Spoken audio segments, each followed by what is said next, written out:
Hello friends, স্বপ্নার রান্নাবান্নার নতুন আরেকটি রেসিপিতে সবাইকে স্বাগতম। আজকে আমি তাল দিয়ে দুধ পিঠা তৈরি করে দেখাবো। চলুন দেখে নেওয়া যাক আজকের এই মজার পিঠা তৈরি করার রেসিপি। তালের দুধ পুলি পিঠা তৈরি করার জন্য প্রথমে আমি কড়াইয়ের মধ্যে আধা কাপ জল দিয়ে জলটাকে গরম করে নিচ্ছি।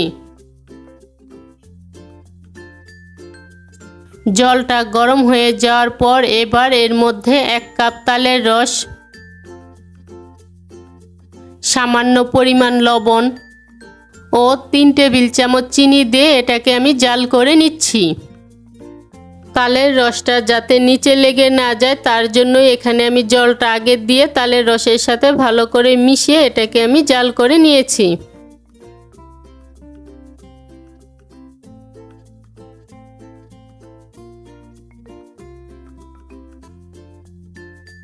তালের রসটা দিয়ে 2 মিনিটের মতো জাল করে নেওয়ার পর এবার এর মধ্যে 1 কাপ সুজি দিয়ে সুজিটাকে ভালো করে মিশিয়ে জাল করে নিচ্ছি। এখানে আমি যতটুকু পরিমাণ তালের রস দিয়েছি ঠিক ততটুকু পরিমাণই সুজি দিয়েছি। পিঠাটাকে আরেকটু টেস্টি করার জন্য এখানে আমি আধা কাপ নারকেল কোড়া ভালো করে মিশিয়ে নিচ্ছি। তবে নারকেল কোড়ার পরিবর্তে এখানে আপনারা ড্রাই কোকোনাটও দিতে পারেন।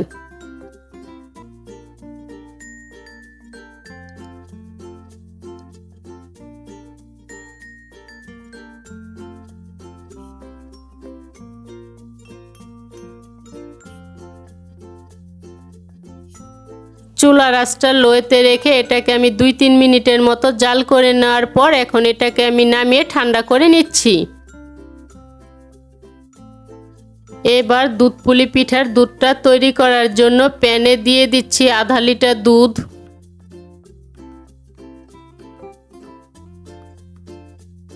স্বাদ মতো চিনি ও 2 টেবিল চামচ পাউডার মিল্ক দিয়ে এটাকে আমি জাল করে নিচ্ছি।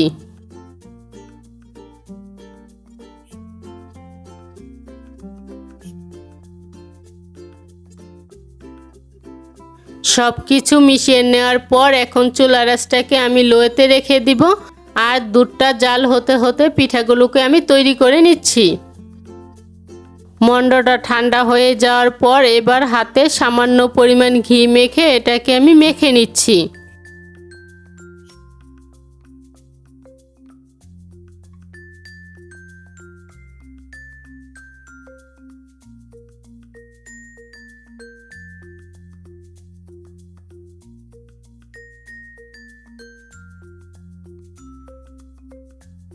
এখন এর থেকে সামান্য পরিমাণ নিয়ে পিঠাটাকে আমি বানিয়ে নিচ্ছি।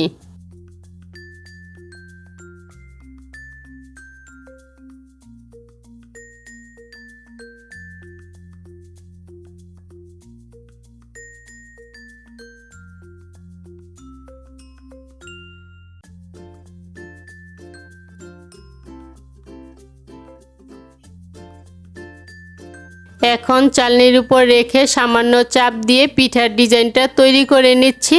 তবে আপনারা আপনাদের পছন্দ মতো ডিজাইনটা তৈরি করতে পারেন।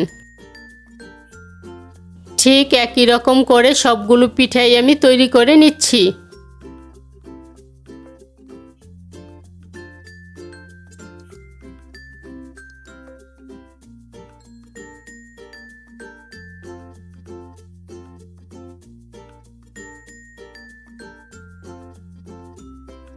সবগুলো পিঠাই আমি বানিয়ে নিয়েছি। এদিকে দুধটাও জাল করা হয়ে গিয়েছে। এখন এর মধ্যে তৈরি করে রাখা পিঠাগুলো দিয়ে দিচ্ছি।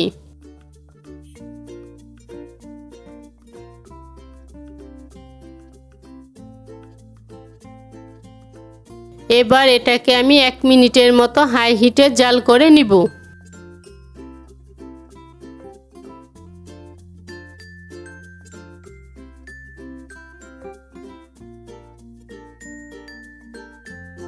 এক মিনিট হাই হিটে জাল করে নেওয়ার পর এখন চুলার আঁচটা লোতে রেখে এটাকে আমি আরও প্রায় 5 মিনিট জাল করে নিব।